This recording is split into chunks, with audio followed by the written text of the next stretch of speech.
창립이 되면 늘 올간 풍금하고 책상하고 아카시나무 허리에 박아놓던 간판을 갖다 놓고 예배드립니다. 이것은 저에게도 큰 교훈이 되는 게 그때 그 어려움을 잊어버리지 말고 첫사랑을 가져라 라고 하는 그 교훈을 받습니다. 그래서 오늘 10월달 열매의 계절에 우리 모두 다시 한번 새롭게 시작하는 날이 되기를 주님의 이름으로 축원합니다.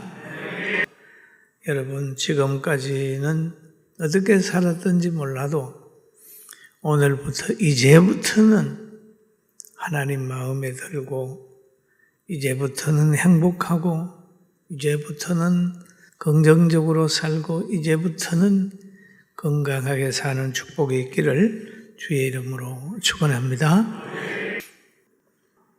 오늘 고린도서를 기록한 사람은 바울 사도입니다.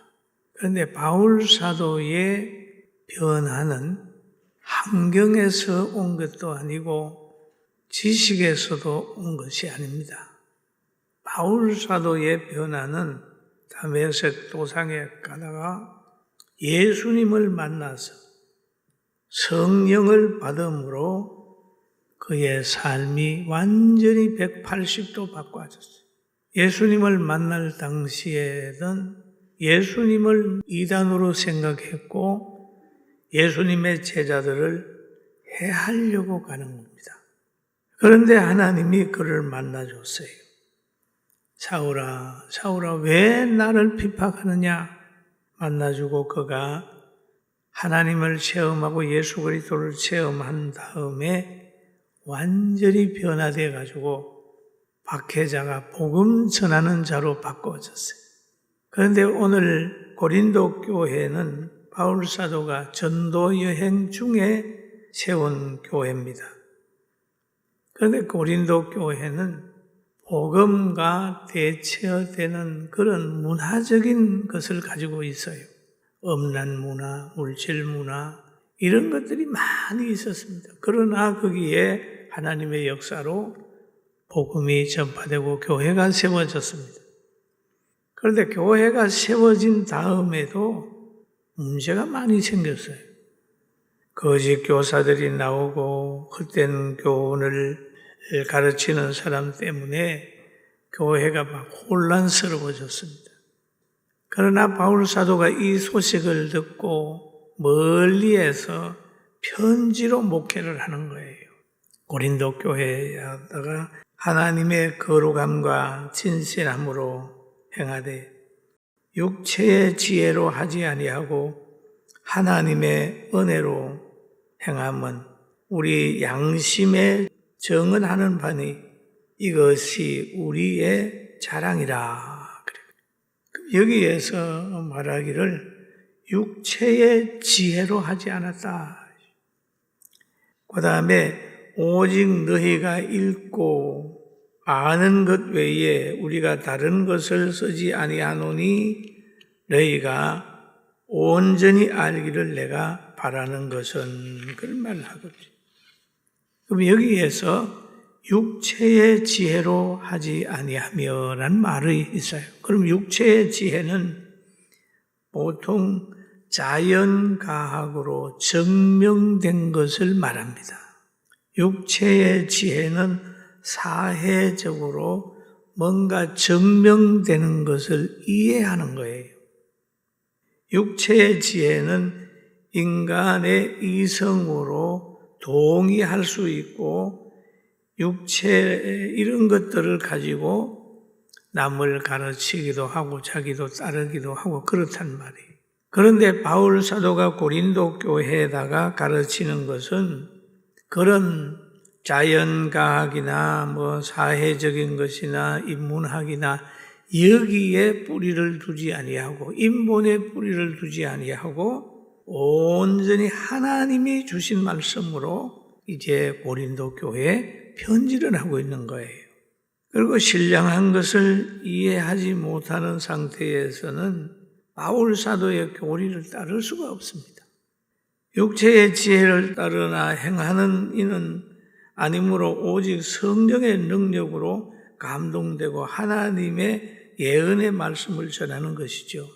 여러분, 우리는 육체의 지혜를 가지고 성경을 해석할 힘이 없습니다.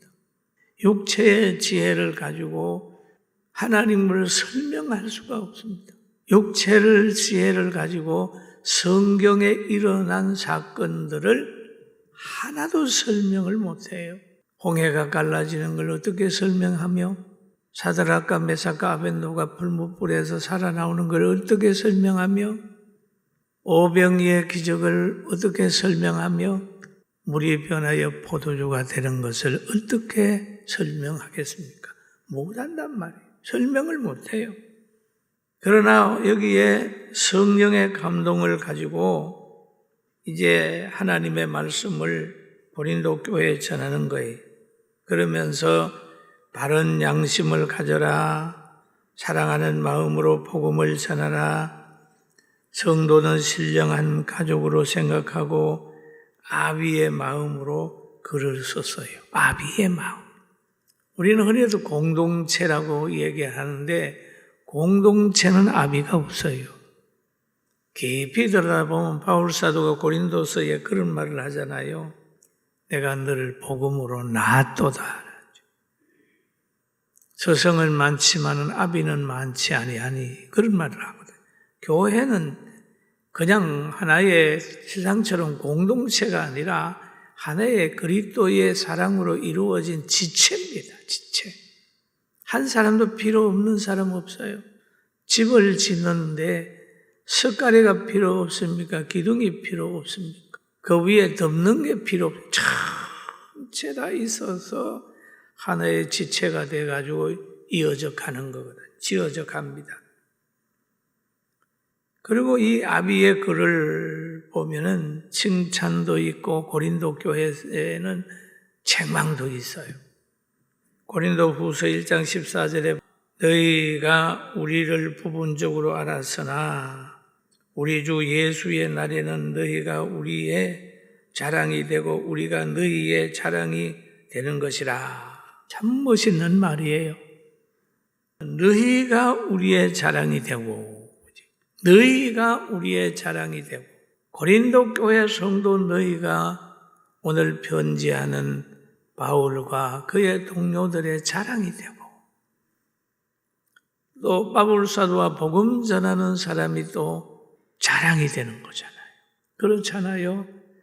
가정으로 말하면 아들은 아버지를 존경하고 자랑하고, 아버지는 그 잘 커가는 아들을 보고 자랑하고, 또 보면은 교회도 보면 목사는 장로들이나 권사들이나 우리 성도들의 그 순수함과 순종하는 걸 자랑을 하고, 성도들은 또 말씀을 가르치는 주의 종을 자랑하고, 이 자랑이 되는 거죠.